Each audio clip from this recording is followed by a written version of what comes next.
আসসালামু আলাইকুম বন্ধুরা, তোমরা সবাই কেমন আছো? আমি ভালো আছি। তো আজকে আমি তোমাদের সঙ্গে শুটকি মাছ দিয়ে একটা সবজির রেসিপি শেয়ার করব।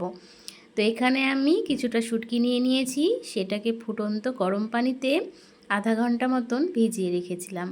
তারপরে পরিষ্কার করে 5-6 বার ধুয়ে নিয়েছি। তো এখানে কড়াইয়ে তেল গরম করে আমি শুটকিগুলোকে ভেজে নেব সামান্য একটু লবণ দিয়ে। আর এই শুটকি মাছগুলো আমাকে আমার বান্ধবী পূজা দেবনাথ ও দীঘাতে ঘুরতে গেছিলো, সেইখান থেকে আমার জন্য নিয়ে এসেছে। তো এইখানে আমি প্রেশার কুকারে বাঁধাকপি, একটা বেগুন আর ছোট একটা আলু হলুদ লবণ দিয়ে দুটো সিটি মেরে সেদ্ধ করে নিয়েছি। তো শুটকি মাছটা ভাজা হয়ে গেছে, আর মাছটা একটু কড়া করেই ভাজতে হবে। সবাই শুটকির যে একটা স্মেল আছে সেটা পছন্দ করে না, তো একটু ভালো করে ভাজলে ওটা চলে যায়। তো এই যে আমার সুন্দর করে ভাজা হয়ে গেছে, আমি তুলে নিলাম। তো কড়াইয়ে যে তেলটুকু ছিল তাতে আমি পেঁয়াজ আর দুটো কাঁচা লঙ্কা দিয়ে একটু নরম যখন হয়ে আসবে তখন 1 চামচ আদা বাটা আর 1 চামচ রসুন বাটা দেব। দেওয়ার পর একটু ভালো করে নাড়িয়ে নিতে হবে কাঁচা গন্ধটা চলে যাওয়া পর্যন্ত। তারপরে বাকি মশলাগুলো এবার দেব।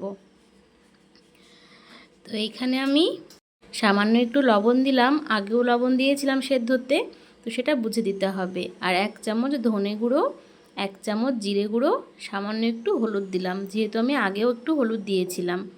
তো এবার এটাকে ভালো করে নাড়িয়ে মশলাটাকে কষাতে হবে। তো এই সময় আমি শুটকিগুলো এখানে দিয়ে দেব, একসঙ্গে শুটকি মাছগুলো কষিয়ে নিব। তো এই যে শুটকিগুলো দিয়ে আবারও ভালো করে 2-3 মিনিট ধরে একটু নাড়িয়ে কষিয়ে নিলাম। এবার এর মধ্যে যে সবজি সেদ্ধটা ছিল সেটা ঢেলে দিলাম। তো ঢালার পর যতক্ষণ না পানিটা শুকোচ্ছে ততক্ষণ নাড়তে হবে। তো আমি এখানে কিছুটা আগে ধনেপাতাটা দিয়ে দিলাম, তাহলে ফ্লেভারটা ভালো আসবে। সেদ্ধর সময় দিলেও হয়। তো আমি আজকে দুপুরে রান্না করেছিলাম এই যে ডিম, গড় আলু আর বড়ি দিয়ে একটা সবজি, আর এই যে এইটা শুটকি মাছের এই সবজিটা। তো যারা শুটকি মাছ পছন্দ করেন এই রকম করে একদিন বানাবেন, ভীষণ ভালো লাগবে খেতে। তো এই যে সবজি রান্নাটা আমার হয়ে গেছে, কেমন হলো জানাবেন ভিডিওটা।